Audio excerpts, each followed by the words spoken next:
Moteur. Caméra tourne. Ça tourne au son. Annonce. Séquence sonore plus 93. Action. Ça tourne au son. Ça tourne au son. Un podcast de Cinéma 93 et des Engraineurs. Ça dépasse tout ce que j'ai pu imaginer. Ah oui, j'ai fait la boulette. On a repoussé les limites. Accourez vite. A pas l'air commode. Bienvenue dans votre émission préférée, Ça tourne au son. Le podcast proposé par les associations Cinéma 93 et les Engraineurs, une émission consacrée au cinéma sous toutes ses formes et animée par les jeunes ambassadeurs du 93. Je suis Alexandra, jeune ambassadrice du cinéma Le Bijou à Noisy-le-Grand, et je suis accompagnée aujourd'hui par Milan, jeune ambassadeur du Méliès à Montreuil, Zach, jeune ambassadeur du cinéma Le Rô de Bondy, ainsi que de Sarah Jade, jeune ambassadrice du Méliès à Montreuil. Cette émission est née de la rencontre entre deux associations du département de la Seine-Saint-Denis, Cinéma 93 et les Engraineurs. Elles sont engagées pour un accès citoyen, critique et créatif au cinéma. Le but de l'émission Ça tourne au son, c'est de laisser la parole aux jeunes cinéphiles du 93, de débattre autant sur les sorties cinéma du moment que sur des questions de fond ou bien directement sur le terrain en allant à la rencontre des personnes issues du milieu du cinéma en lien avec le territoire du 93. Ce nouvel épisode sera consacré à la rencontre avec la chercheuse réalisatrice Ariane Papillon qui nous parlera en direct de son film « À nos amis ». Ce film documentaire qui prend la forme d'une mise en scène partagée invente un lieu à elle, un groupe de discussion numérique où 4 adolescentes, 2 françaises et 2 tunisiennes, peuvent s'échanger leurs images, leurs émotions et l'éclosion de leur vie politique. Ce sera l'occasion de revenir avec Ariane Papillon sur la genèse de son projet, sa vision du film et d'échanger sur nos ressentis. Nous enchaînons rapidement sur le festival Regard Satellite qui se tiendra du 13 au 22 février au cinéma L'Écran de Saint-Denis. Je fais donc partie du jury Jeune Ambassadeur de ce festival et je partagerai mon expérience au sein du jury et plus particulièrement de la sélection de longs métrages en compétition pour le prix Coup de cœur Jeune Ambassadeur et Ambassadrice.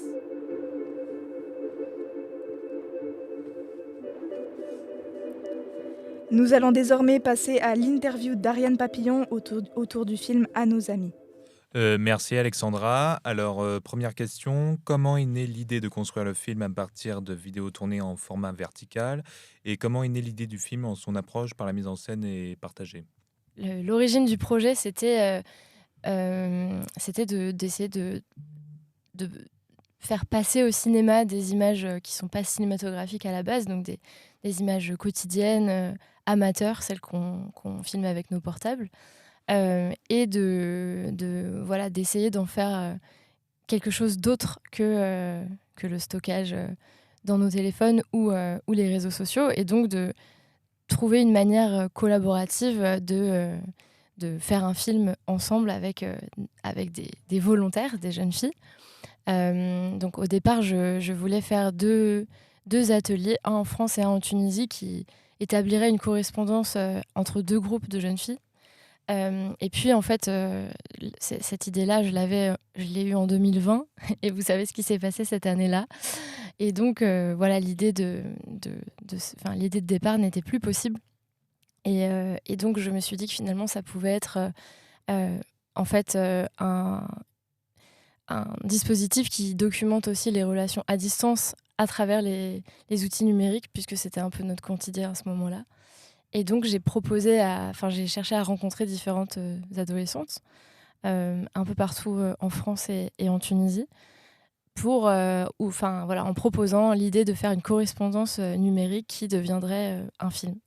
Donc, l'idée, c'était de trouver des volontaires, des jeunes filles motivées pour à la fois échanger et filmer, se raconter à travers le téléphone portable. Et donc, c'est comme ça que j'ai rencontré Louane Vanek et Rita Koudaï qui sont juste à côté de moi aujourd'hui. Salut les filles, maintenant que j'ai créé le groupe, vous allez pouvoir faire connaissance. Donc l'idée c'est que vous envoyez vos vidéos ici sur le groupe, mais vous pouvez aussi, si vous voulez, échanger sur d'autres réseaux. C'est comme vous voulez.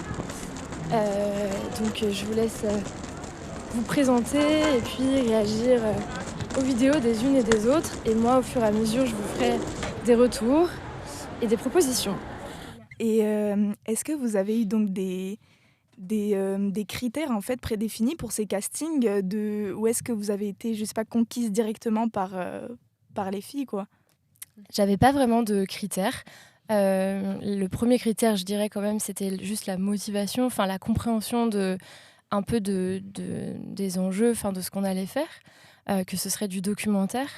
Et que donc il s'agissait pas exactement de faire un casting pour jouer un rôle dans un film de fiction, mais plutôt d'être motivé pour filmer sa vie, se raconter et échanger avec d'autres filles de leur âge.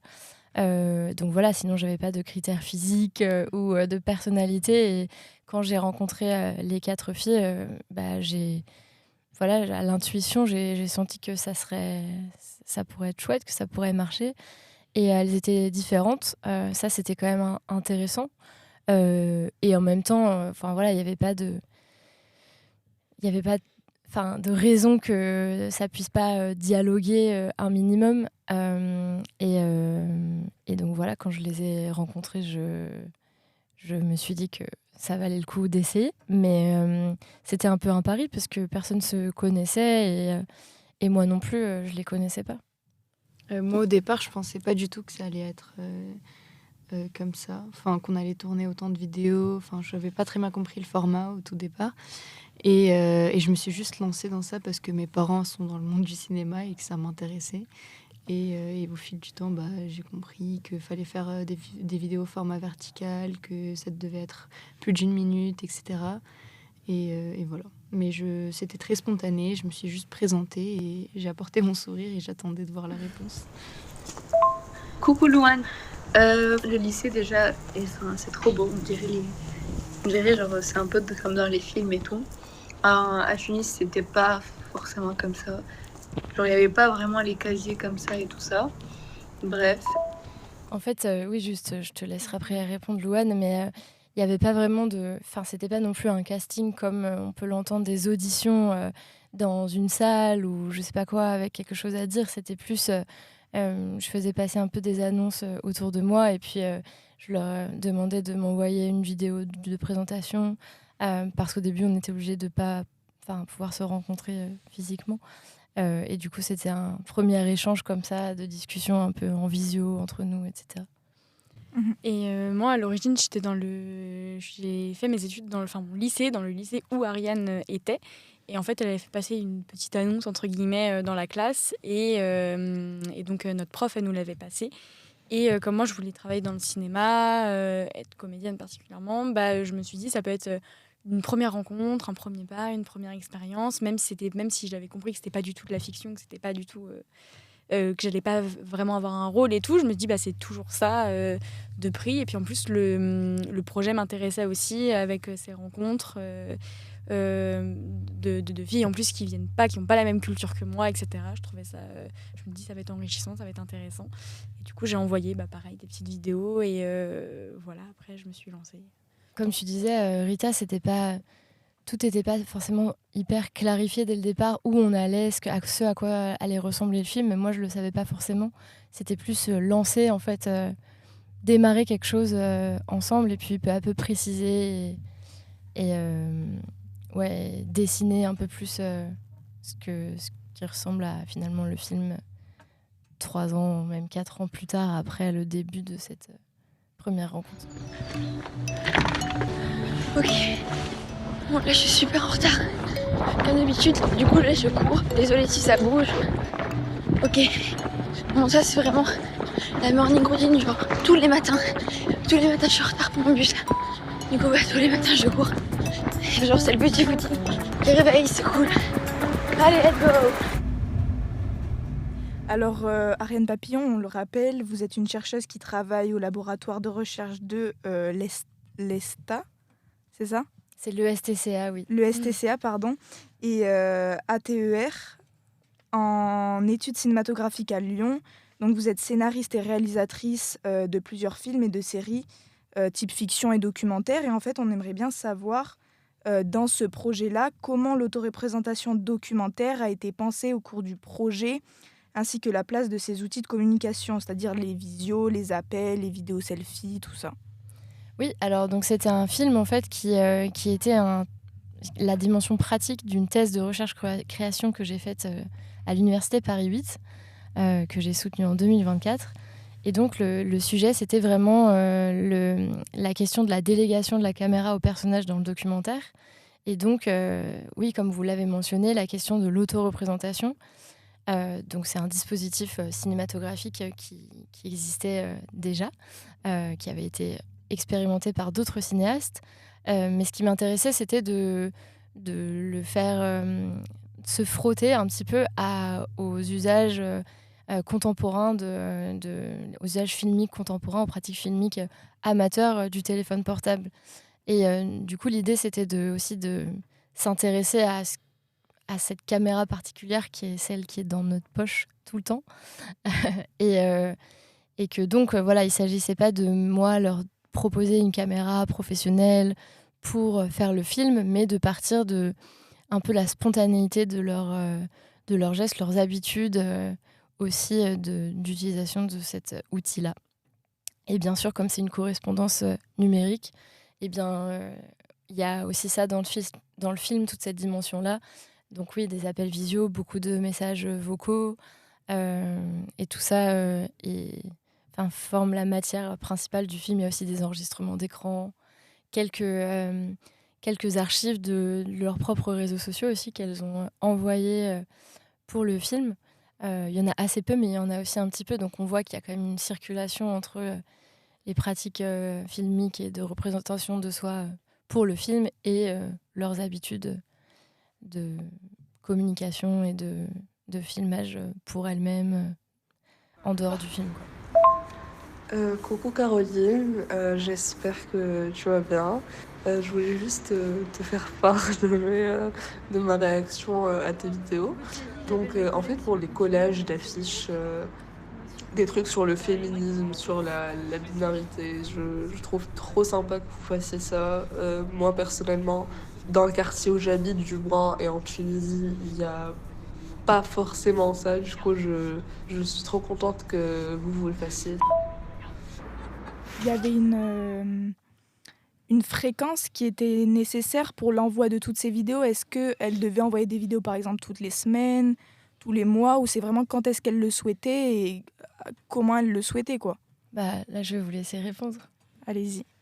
Bah, c'était plus quand on souhaitait. Enfin, on n'avait pas fallait pas qu'on envoie 10 vidéos par semaine, par exemple. Enfin, on n'avait pas une obligation. Après, c'est vrai que si on n'en envoyait pas pendant un certain temps, parce que en fonction de nous, notre rythme, on avait aussi notre vie à côté, donc ça pouvait arriver d'oublier ou de...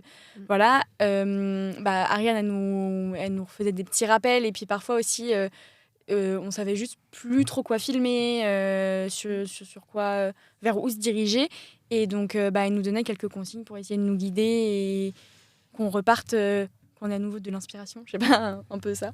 Comment s'est déroulé le processus de sélection des vidéos pour le montage? Était-ce des choix qui étaient difficiles à faire, ou bien est-ce que les rôles dans cette étape étaient au contraire est-ce que le montage s'était fait indépendamment? Alors, donc j'avais commencé à faire pendant le tournage un petit peu des petits tests de montage que je leur envoyais, mais qui ressemblent pas du tout à ce qu'est le film à la fin, mais aussi pour commencer un peu à voir à quoi ça pourrait éventuellement ressembler. Donc déjà, ça je pense, ça a un peu aidé tout le monde à un peu visualiser un peu plus à quoi ça pourrait ressembler, même si finalement c'était différent. Et puis ensuite, on a fait appel à une monteuse qui s'appelle Laura Rius à Rennes, et on a fait une première session intensive ensemble de montage. Donc on a vraiment tout re-regardé avec un œil nouveau aussi. Donc on a tout regardé, on a fait un grand mur avec plein de post-it pour essayer d'organiser un peu les choses avec des codes couleurs, en essayant de faire une structure. Donc au début on avait, disons que la première version qui ressemblait un peu à quelque chose, elle était très longue, elle faisait 4 heures, puis ensuite on a eu une version de 2 heures, et puis peu à peu là-dedans on a commencé à creuser.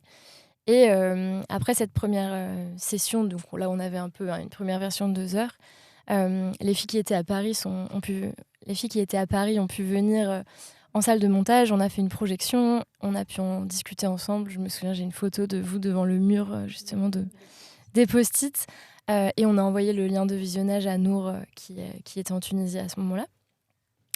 Là, donc, ça a fait repartir un peu une nouvelle phase de tournage où c'était quand même aussi plus clair à quoi ça ressemblait. Et ensuite, on a continué comme ça le montage. Donc, Laura et moi, on faisait de nouvelles versions. Et puis, on demandait aux filles leur avis dessus. Donc, c'était un assez long et gros travail de tri et de réorganisation de toute cette matière. Et en même temps, il y avait des choses qui se sont dessinées assez clairement. Enfin, je ne sais pas quel a été votre ressenti par rapport à ça. On avait une grande part aussi dans la sélection des vidéos, parce que quand on a eu une première version de 2 heures, on avait plusieurs thématiques qui ressortaient. Et du coup, en fonction de chaque thématique, on choisissait les vidéos qu'on ne voulait plus trop voir dans le film, qu'on avait oubliées, qu'on avait envoyées, des personnes qu'on ne voulait pas citer. Et voilà. Faut savoir un truc, c'est que moi, je kiffe les films clichés, romantiques, amoureux, américains, anglais, français, chinois, asiatiques, tout ce que tu veux. Ouais, au jeu de la bouteille, espèce de folle. Et on n'avait pas mis la langue. Ok, mais pour moi, c'était comme si...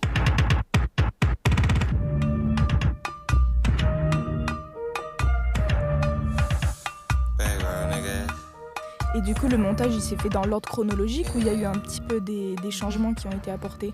Non, il y a des... en fait, on a la structure, disons qu'elle était quand même chronologique, puisque l'idée, c'était quand même qu'on traverse aussi le temps, donc ces 2 années, avec elle, qu'on les voit grandir, évoluer. Mais donc, on a fait comme un squelette un peu qui était chronologique. Et puis là-dedans, on a déplacé, en fait, des choses. Les rushs ne sont pas tous dans l'ordre chronologique du tournage. Il y a des moments où ça intervient bien plus tard que le moment où ça a été tourné. Mais voilà, disons que c'était une structure qui permettait de sentir le temps qui passe. Par exemple, au milieu du film, on a placé l'été. Comme ça, on sent bien qu'il y a 2 années de rentrée, etc. Je pense qu'on va passer à une autre question, surtout pour Rita et Louane cette fois-ci. J'aimerais bien savoir quel type de rapport s'est tissé tout au long du tournage, donc qui a duré vraiment plusieurs mois, qui a duré 2 ans. Donc la plupart du temps à distance. Quel était votre rapport à ça entre vous et quel est le lien qui vous unit aujourd'hui ? Est-ce qu'il a évolué ? Est-ce que vous continuez donc à vous parler, à échanger et voilà. C'est vrai que c'était un peu particulier au début de se dire que juste on devait envoyer des vidéos comme on peut envoyer à nos copines comme ça de tous les jours à une personne qu'on n'a jamais rencontrée. Mais au final, comme on était sur le groupe et qu'on était vraiment bien... qu'il y avait vraiment Ariane qui a créé une bonne cohésion. C'est vrai qu'en fait, j'ai l'impression que la cohésion de groupe, elle s'est créée quand même assez facilement. Oui, parce qu'en fait, aujourd'hui, on a un groupe où on est toutes les 4 parce qu'on a créé quelque chose comme si en fait, on avait communiqué vraiment entre nous 4. Mais à la base, c'était 2 duos. Et moi, j'étais en duo avec Rita, justement. Donc, on avait un groupe où c'était Ariane, Rita et moi. Et en fait, tu as vraiment bien réussi, Ariane, à... créer une espèce de cohésion, je sais pas comment dire, c'est pas le mot que je veux, mais j'arrive pas à trouver un autre mot. Et en fait, au final, ça a été... au début, ça pouvait être un peu bizarre, mais après, ça s'est bien passé. Mais c'est vrai qu'on communiquait que par vidéo ou par vocaux. Enfin, on s'écrivait pas de messages. C'est une communication très particulière. Moi, je l'ai vu un peu comme un petit jeu, comme quand on était petit. On avait, je sais pas si on l'a tous fait que petit, mais on s'envoyait des lettres à d'autres élèves dans le lycée ou dans le collège. Et du coup, je voyais ça un peu comme ça, une correspondance du coup, avec d'autres lycées. Et du coup, ça a commencé un peu comme ça. Et c'était facile parce qu'on ne se connaissait pas, donc on n'avait pas forcément une peur de jugement, la peur du jugement ou quoi. Et petit à petit, on a vu qu'on n'était pas si différentes, qu'on avait quelques points en commun, comment on utilisait les réseaux sociaux, les thématiques, les choses qu'on suit sur Instagram, plein de sujets, et en même temps très différentes. Et voilà, donc notre relation, elle est vraiment basée sur le film. Maintenant, à chaque fois qu'on se voit, on se dit on se connaît, mais on se connaît pas. Et voilà, c'est toujours comme ça. Et en fait, on se parle pas à l'extérieur. Mais c'est vrai que là, dernièrement, on s'est vus assez régulièrement parce qu'on a eu pas mal de projections, comme disait Ariane au début, un peu ponctuelles. Donc c'est vrai qu'on s'est revus pas mal. Et mais ouais, en fait, on se parle pas en dehors. Mais à chaque fois qu'on se revoit, c'est comme si on s'était quand même vu la veille. Enfin, il y a quand même un truc. C'est vrai que c'est très difficilement définissable comme relation. Et on se suit aussi sur nos comptes privés sur Instagram, donc on voit nos vies privées quand même. Donc j'ai l'impression de la connaître vraiment. À propos des étiquettes et tout, moi dans la sexualité, j'ai jamais voulu me donner d'étiquettes. Je partais du postulat que si un jour je tombe amoureuse d'une fille, ça me dérange pas. Je pense que ça se rapproche plus ou moins de la pansexualité en vrai. Mais j'ai pas envie de dire que je suis pan. Parce que j'ai l'impression que c'est pas trop accepté. Les gens qui se mettent pas d'étiquettes, j'ai l'impression qu'il y a un peu un truc en mode bah oui, mais du coup, c'est quoi ? Alors je suis moi en fait, la seule étiquette que j'ai, c'est moi-même. On va dire ça comme ça. Au niveau de vos échanges, est-ce qu'ils étaient orientés et guidés par Ariane ? Ou est-ce que vraiment les échanges étaient vraiment que entre vous ? Au départ, oui. Et petit à petit, on a commencé à parler sur Instagram encore. Par des petites vidéos, on s'envoyait des petites vidéos et du coup c'était un peu plus comment on dit, fluide, naturel, spontané. Ouais. Voilà, plusieurs et puis même Ariane, elle nous a, il y a vraiment que dans des moments où on voyait que là le film commençait à avoir un fil un peu conducteur et que là Ariane pouvait nous donner un peu plus d'indications sur quoi se dire, quoi s'envoyer, mais au départ c'était quand même, et puis même tout le long du film c'était quand même plutôt libre et on se racontait un peu ce qu'on voulait, on s'envoyait ce qu'on voulait, non à part au début où Ariane nous a quand même conseillé de nous envoyer par exemple nos morning routines, des trucs comme ça. Voilà. En fait j'envoyais comme des propositions un peu d'exercices, c'est pas des exercices au sens scolaire mais un peu des idées comme ça, par exemple la room tour, filmer sa chambre ou la visite du téléphone portable, la morning routine, des choses comme ça. Mais la plupart du temps, aussi la majorité des plans en fait dans le film, c'est plus des récits de choses qu'elles ont enregistré à un moment où elles avaient un truc à dire ou un truc à raconter, quoi. Et dans ces cas-là, moi j'intervenais pas, j'étais pas à l'origine de l'histoire ou du plan. Et aussi, il y a eu quand même une évolution à partir du moment où on a commencé vraiment plus le montage, où là on pouvait un peu plus, on pouvait un peu plus savoir ce qui pouvait manquer comme une transition par exemple, ou pour la suite, du coup les derniers plans qui sont la fin temporellement de la correspondance et du projet, ils ont été orientés aussi par la connaissance de ce à quoi commençait à ressembler le film. Même si c'est pas moi qui leur disais explicitement de dire ça spécifiquement, mais ça commençait à dessiner aussi une orientation qui a influencé la fin du tournage.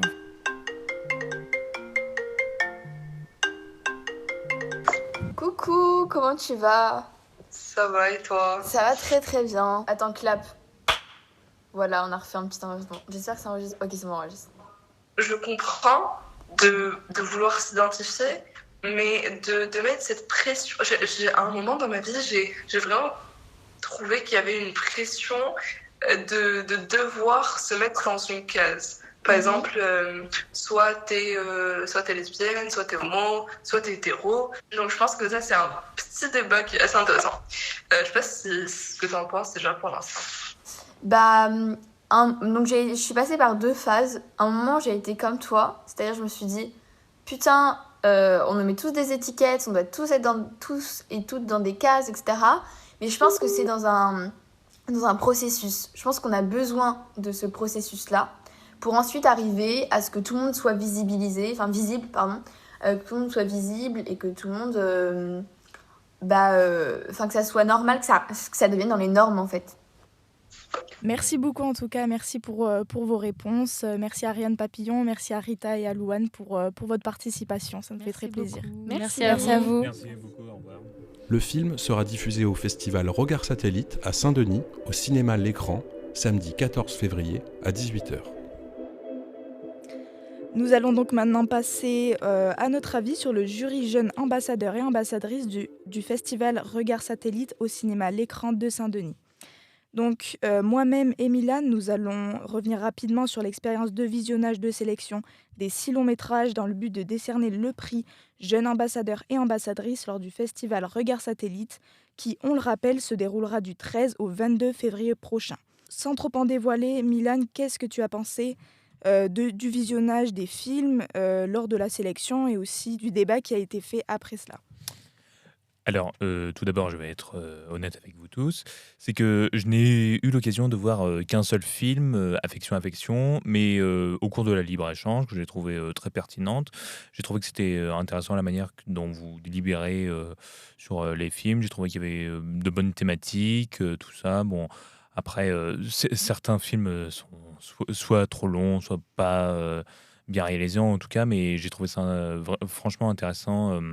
Voir débattre, parce que moi le seul film que j'ai vu, Affection, donc c'est un film assez polyvalent, centré sur la protagoniste Géraldine, qui s'embarque dans plusieurs histoires pour essayer de retrouver son amie Kenza, qui a mystérieusement disparu. Donc je trouvais que l'histoire partait dans plusieurs directions au cours du film. Bon, après, c'est compliqué de suivre et d'enchaîner. Il y a tel détail sur des points de la réincarnation, sur la disparition d'un chien. Bon, bref, on part dans 1000 sujets différents. Donc, c'est difficile de suivre le film. Mais bon, je trouvais qu'en soi, c'était justement le fait qu'il est compliqué. J'ai trouvé ça moi, personnellement, j'ai trouvé ça intéressant, le fait que le film soit compliqué et ne suit pas forcément de logique.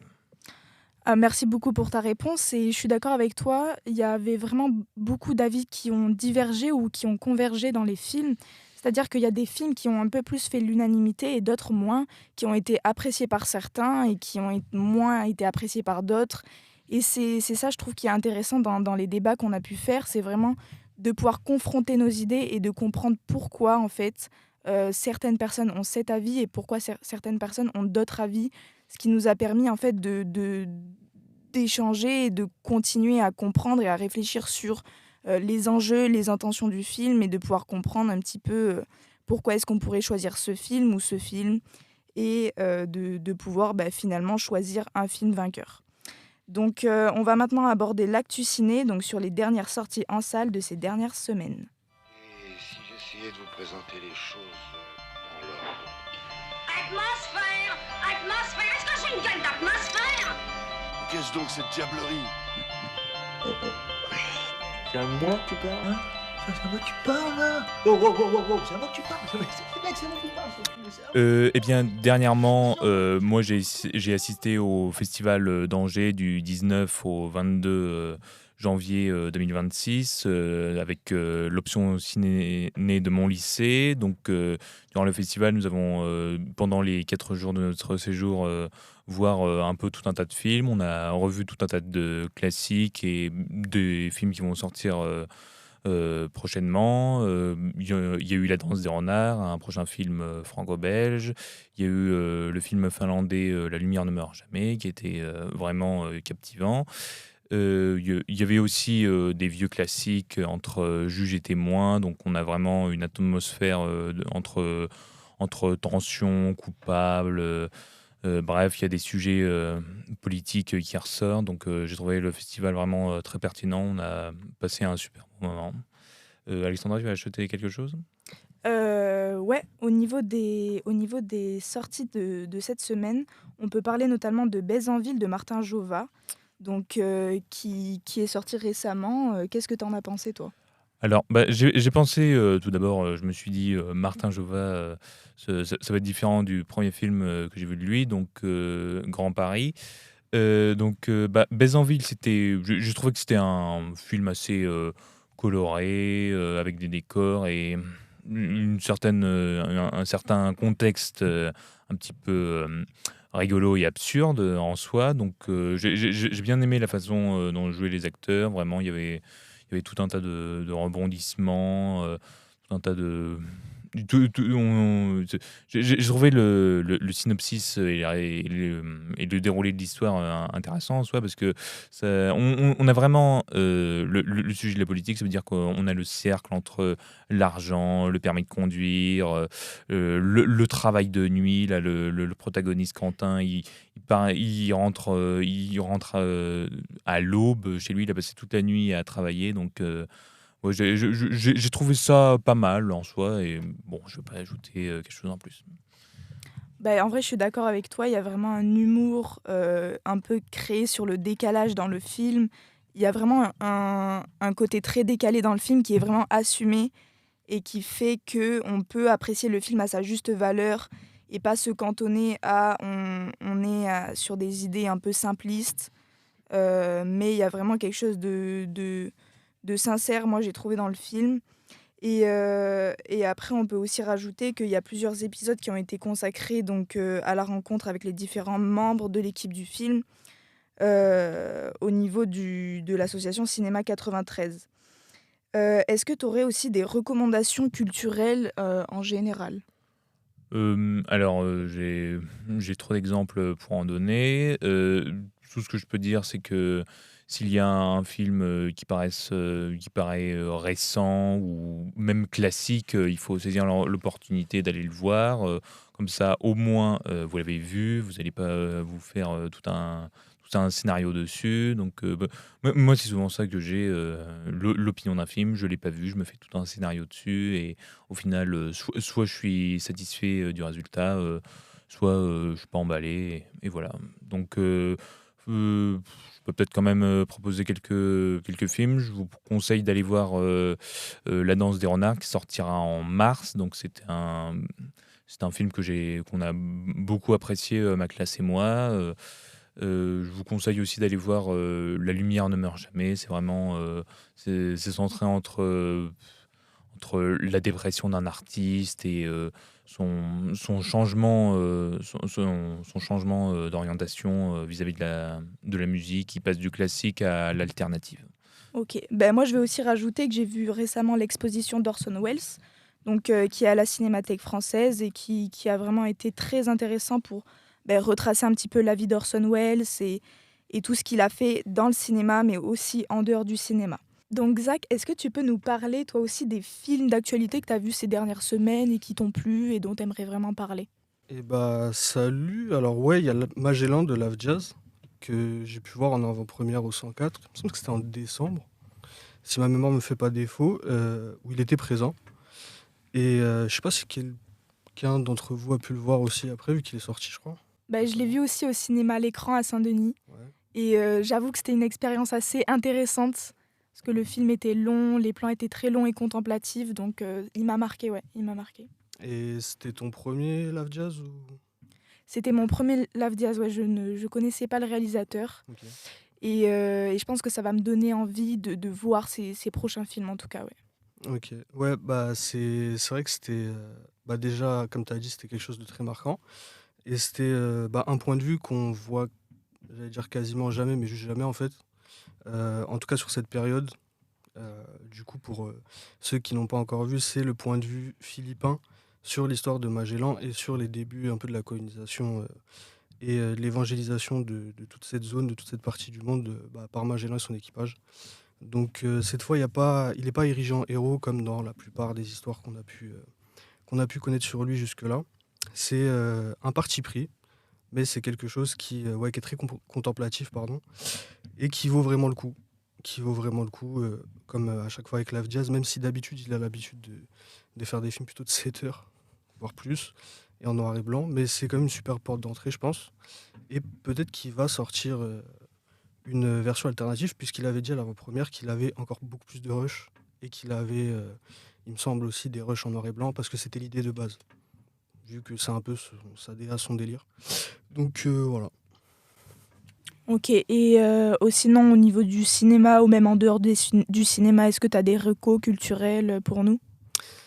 Alors, moi, en tant que fier balbinien, je vais vous dire Faiz Again, qui a sorti un livre, il me semble, ça va faire 2 ans maintenant, en 2024, qui continue d'avoir une actu, qui continue de faire un petit peu les tours des cercles littéraires en Île-de-France et qui reste une des autrices les plus avec lesquelles je résonne le plus, en tout cas, et avec qui je pense beaucoup des auditeurs et des habitants de quartier peuvent s'identifier. Du coup, Faiz Again, l'ensemble de son œuvre. Ne l'oublie pas, un grand pouvoir implique de grandes responsabilités.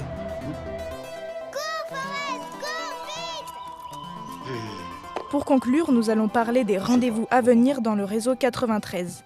Les rendez-vous événements à venir dans les salles du 93. Nous allons donc parler des journées professionnelles du cinéma 93 qui se tiendront les 17 et 18 mars prochains au Ciné 104 à Pantin. Notamment, la journée du 18 sera consacrée intégralement à la place des dispositifs jeunes ambassadeurs et ambassadrices au sein des structures cinématographiques et culturelles en Île-de-France et dans le reste de la France.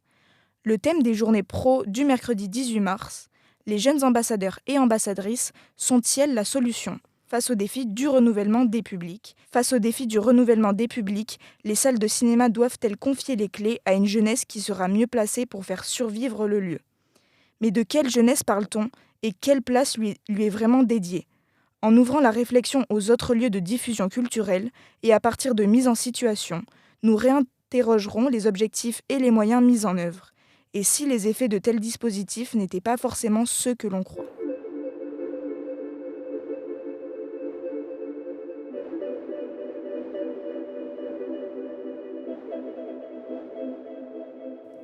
Autre événement à venir, les rencontres régionales des jeunes ambassadeurs et ambassadrices qui se dérouleront au cinéma Le Méliès de Montreuil le samedi 4 avril prochain.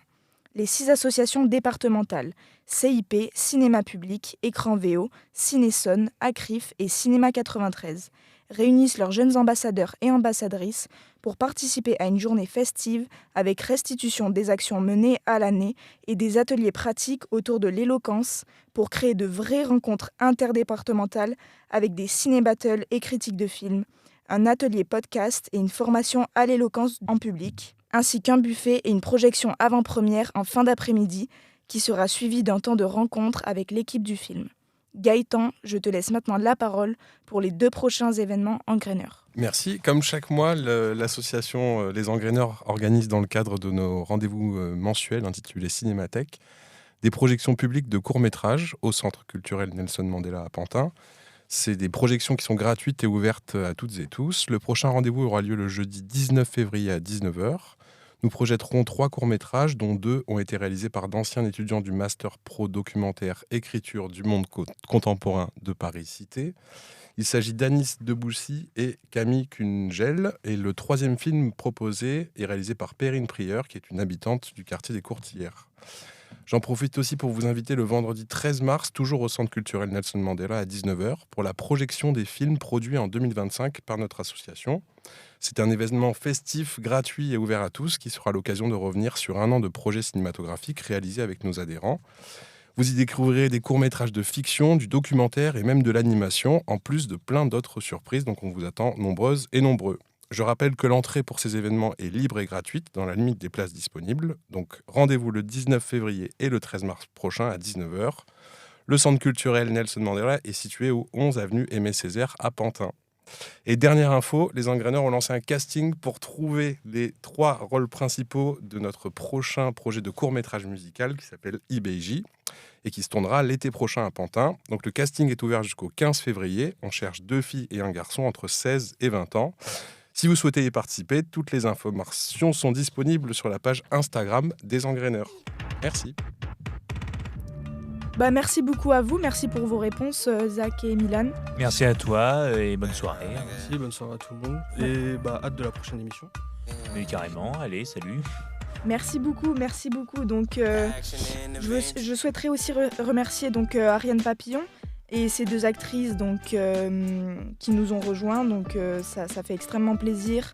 Je voudrais également remercier Cinéma 93 et les Engraineurs qui nous ont permis de faire ce podcast dans de très bonnes conditions, avec de très bons invités. et on a pu avoir un très beau moment d'échange. Et on vous souhaite à tous une très très bonne soirée et à un prochain podcast, on l'espère.